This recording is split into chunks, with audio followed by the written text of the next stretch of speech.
Hello বন্ধুরা, দেখো আজকের মক টেস্ট ছিলাম। আজকের মক টেস্টটা কিন্তু বিএসএফ এশিয়ান মক টেস্ট ছিল। তোমরা যারা বিএসএফের জন্য প্রিপারেশন নিচ্ছ তাদেরকে অবশ্যই কংগ্রাচুলেশনস। আমি আগেও অনেক মক টেস্ট প্রোভাইড করেছি, তো এটাও তার মধ্যে একটা দেখো।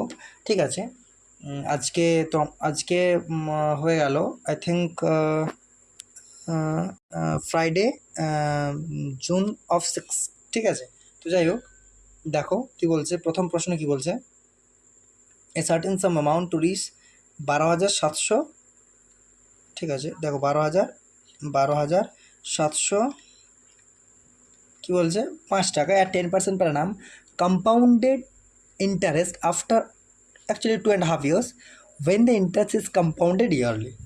ঠিক আছে,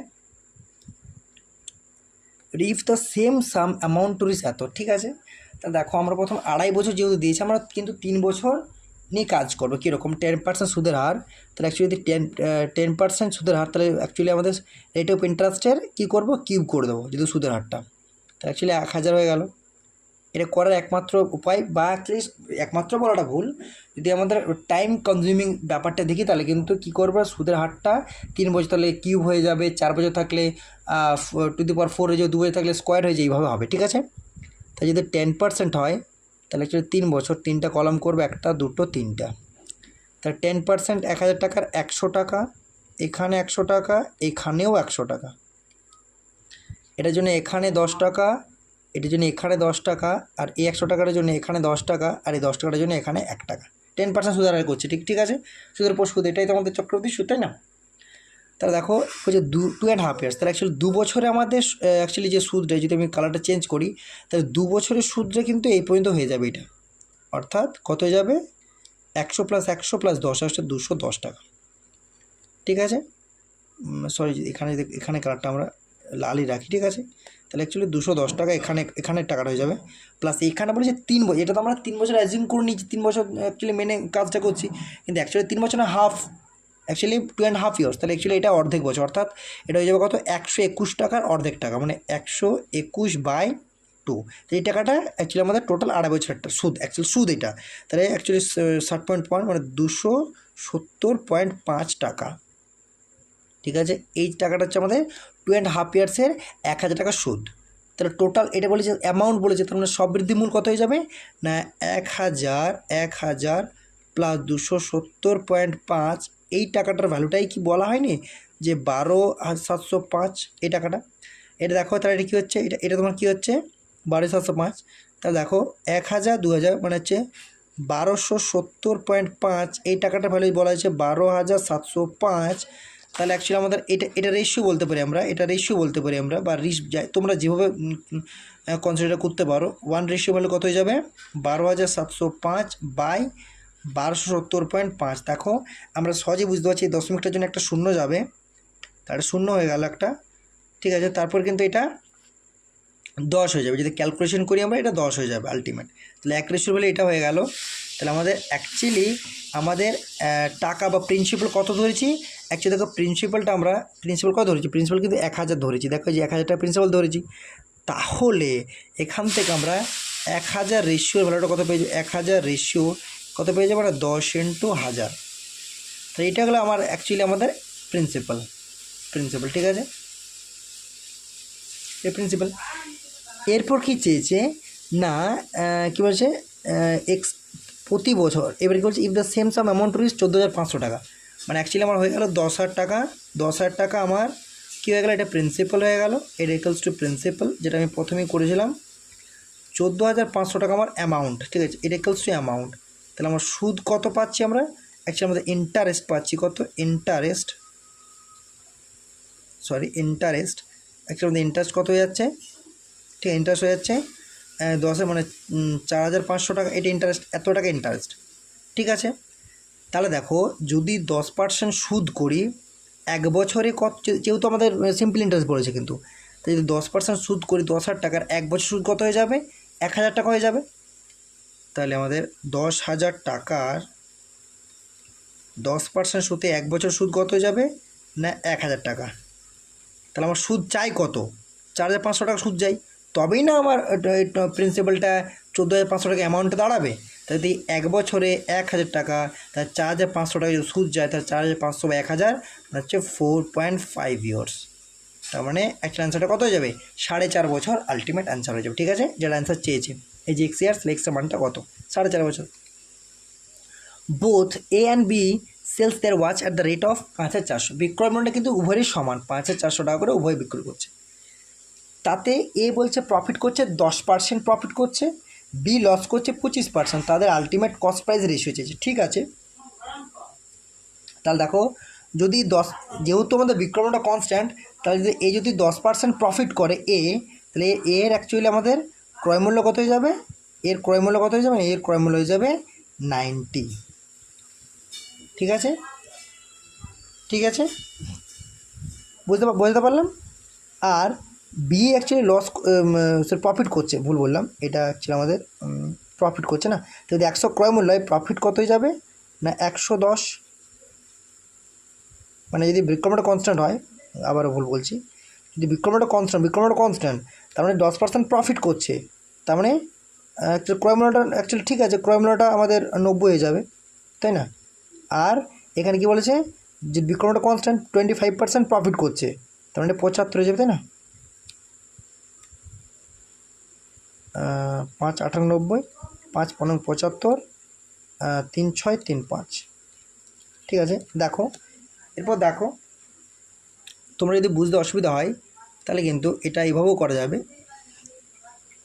ঠিক আছে, এটা এইভাবেও করা যাবে। কীরকম না, আমি যদি বিক্রয়টা 5400, তাহলে এ কত করছে? প্রফিট 10%, মানে 110-এর ভ্যালু 5400, সেখান থেকে 100-এর ভ্যালু, এটা অ্যাকচুয়ালি এর আমাদের ক্রয়মূল্য।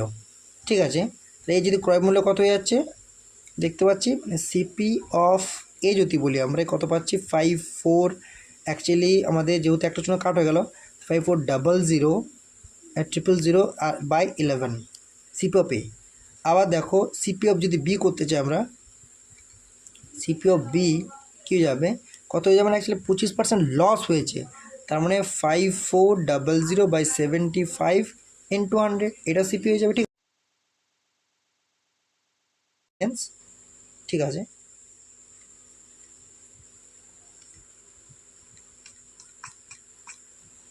কি বলছে দেখো,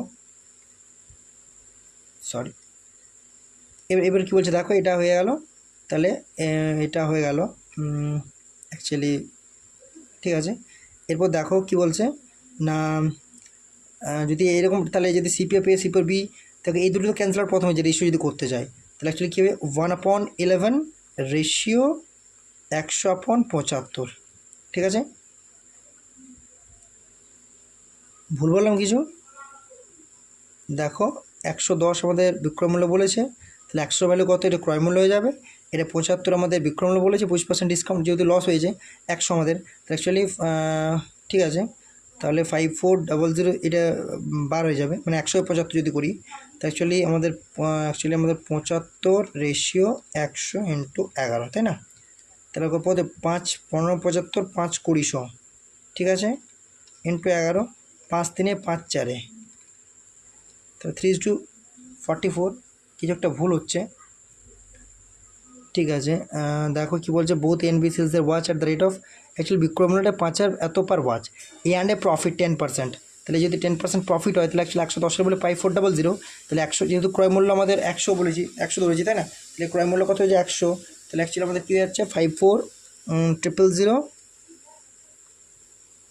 আমরা ক্যালকুলেশন করবো না এই জায়গাটা, দেখো এই জায়গাটা ক্যালকুলেশন আমরা করবো না। ঠিক আছে,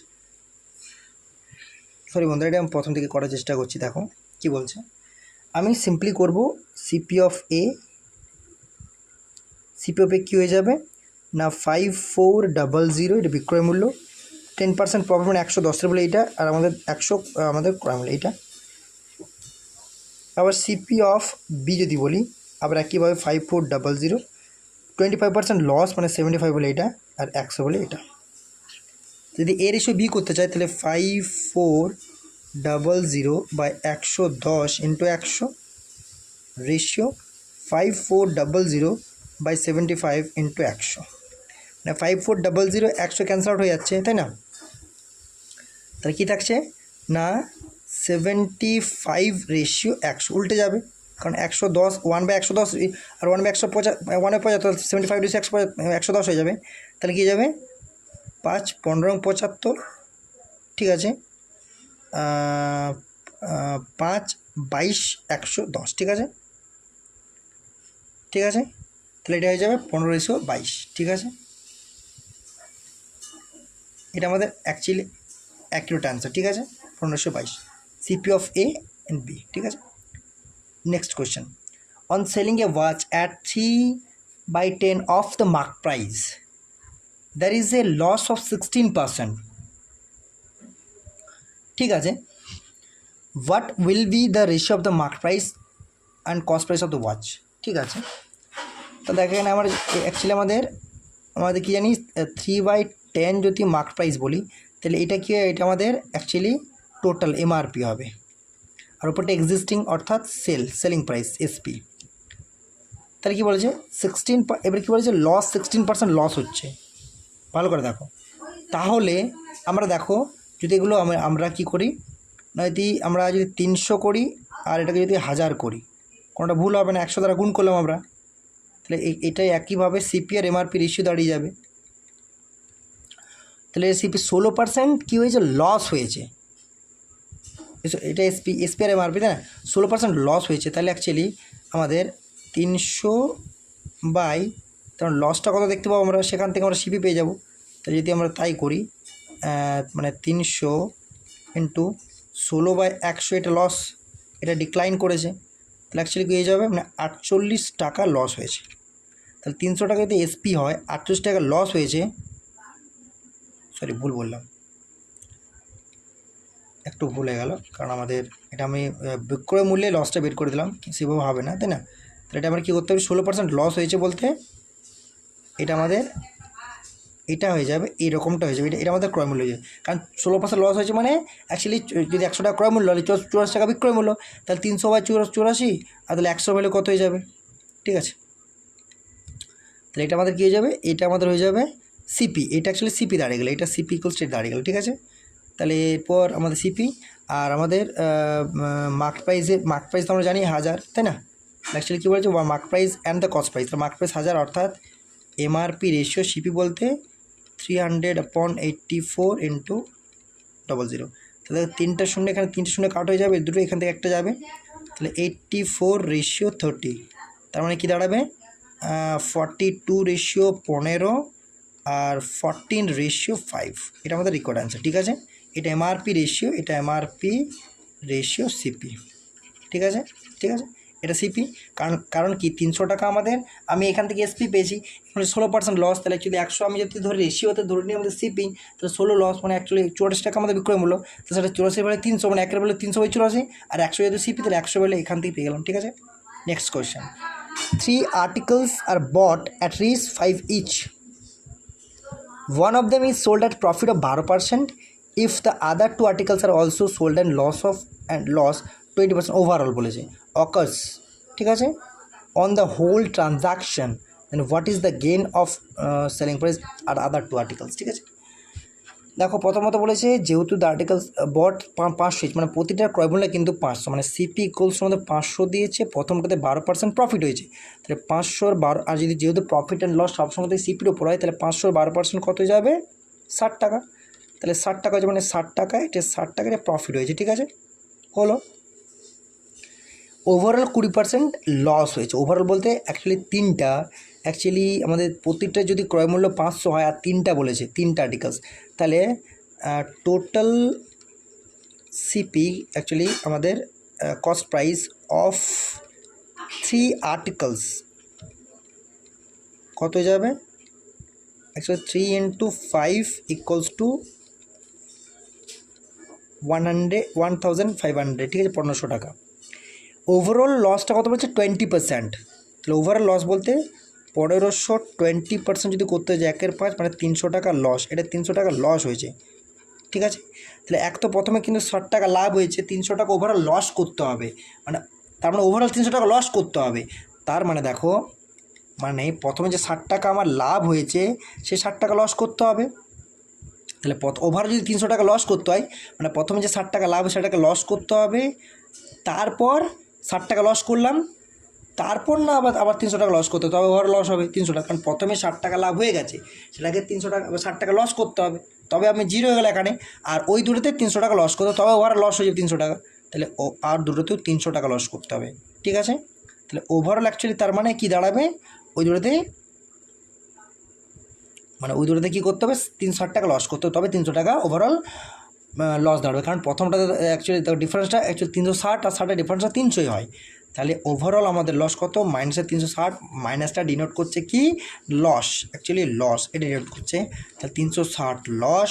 আর যেহেতু আমাদের ক্রয়মূল্য প্রতিটা 500 টাকা, তাহলে ওই দুটোরও ক্রয়মূল্য টোটাল হয়ে যাবে 1000 টাকা, তাহলে 100 টাকায় কত অ্যাকচুয়ালি আমাদের কী দাঁড়াবে 36% ওভারঅল, অ্যাকচুয়ালি ওই দুটোতে লস করতে হবে, ঠিক আছে, লসই চেয়েছে রিমেইন টু আর্টিকেলস, ঠিক আছে, লস আর গেন বলেছে, অ্যাকচুয়ালি লস করতে হবে। কারণটা কি না, যেহেতু ওভারঅল আমাকে 300 টাকা লস করতে হবে, কারণ সেটাই বলেছে না, ওভারঅল লস অফ 20%, তাহলে ওভারঅল 300 টাকা লস করতে হবে, প্রথম অলরেডি 60 টাকা লস লাভ হয়ে গেছে অলরেডি, তাহলে ওভারঅল ওই দুটোতে আমাকে 360 টাকা লস করতে হবে, সেটাই বলেছে। নেক্সট কোয়েশ্চেন, ঠিক আছে, the sum of the length and breadth of rectangle is 6 সেমি। তাহলে দেখো প্রথম কথা, আমি যদি অ্যাকচুয়ালি আমি কি করি, যদি আমাদের লেন্থ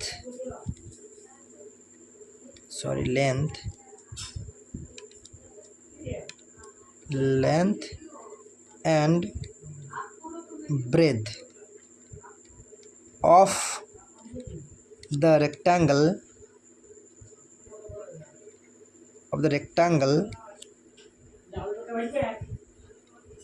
are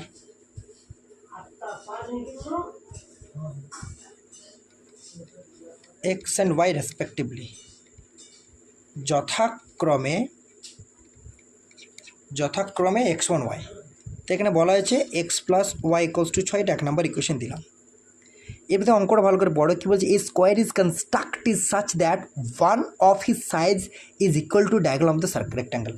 তার মানে এই যে রেক্ট্যাঙ্গেলের জেড, আর যেহেতু স্কোয়ারের প্রত্যেকটা সাইডে সমান, তার মানে একটা সমান কি দুটো সমান কি ডাজেন্ট ম্যাটার, কারণ স্কোয়ারের প্রত্যেকটা বাহুই সমান জানি আমরা, তাহলে এর একটা বাহু বলেছে ডায়াগোনাল অফ রেক্ট্যাঙ্গেল। আর আমরা জানি যদি রেক্ট্যাঙ্গেলের বাহু এক্স ওয়াই হয়, তাহলে অ্যাকচুয়ালি ডায়াগোনাল অফ রেক্ট্যাঙ্গেল কী হয় না, ডায়াগোনাল অফ রেক্ট্যাঙ্গেল কী হয়, rectangle equals to √x² + y², এটা হয়ে গেল, এটা আমরা জানি। এটা যদি আমরা 2 বলি, আর অ্যাকচুয়ালি আমাকে ডিরেক্টলি বলা হয়েছে যে যদি আমাদের side of square let z, তাহলে কি বলা হয়েছে না, z² ইকুয়ালস টু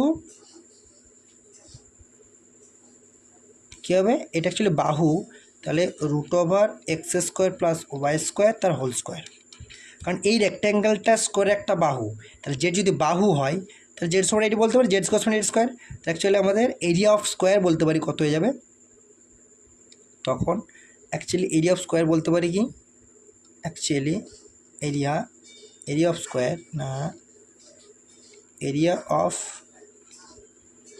স্কোয়ার কত যাবে, x² + y² হয়ে যাবে, ঠিক আছে।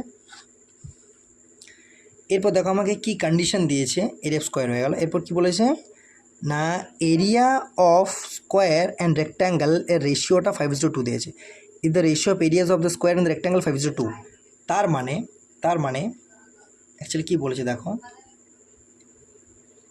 তাহলে এরিয়া অফ স্কোয়ার কী হয়ে যাবে না, area of square actually x² + y², আর এরিয়া অফ রেক্ট্যাঙ্গেল হচ্ছে xy, কারণ বাহু xy ধরেছি, এটা বলেছে 5:8, তাই না। আবার তাহলে যেহেতু x² y² আমাদের সেরকম কোনো কিছু মান দেওয়া নেই, তাহলে আমরা একটা ফর্ম্যাটে কী করে নিয়ে আসতে পারি না, x² y² কী লিখতে পারি আমরা, x + y তার হোল স্কোয়ার, যেহেতু x + y এর মান দেওয়া আছে, -12 লিখতে পারি আমরা, by xy equals to 5/8, x + y এর মান দেওয়া আছে 6, তাই না, x + y এর মান দেওয়া হয়েছে 6, x + y এর মান 6 দেওয়া হয়েছে, তাহলে দেখো x + y যদি মান 6 দেওয়া হয়, তাহলে অ্যাকচুয়ালি হয়ে গেল, কারণ x + y এর মানটা আমি দেখিয়ে দিই আরও একবার, x + y এর মানটা 6 দেওয়া হয়েছে, ঠিক আছে। প্রথমেই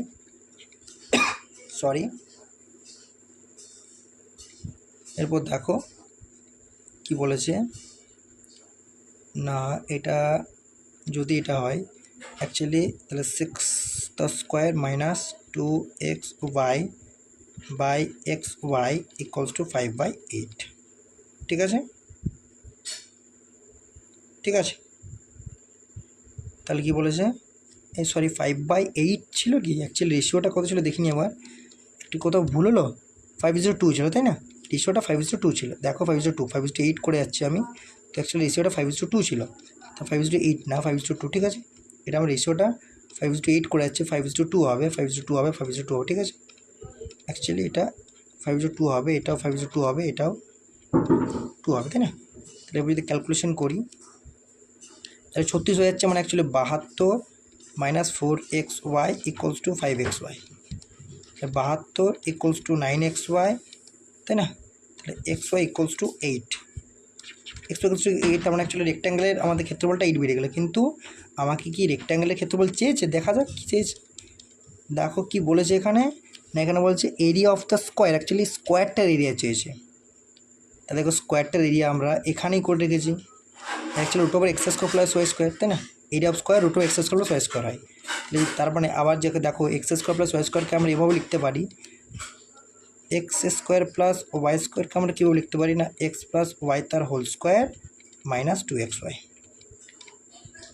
তাহলে দেখো এক্স প্লাস ওয়াই ইকুয়ালস কত দেওয়া আছে, 6 তার স্কোয়ার মাইনাস 2 × 8, তাহলে এটা হলো 36 মাইনাস 16 ইকুয়ালস টু 20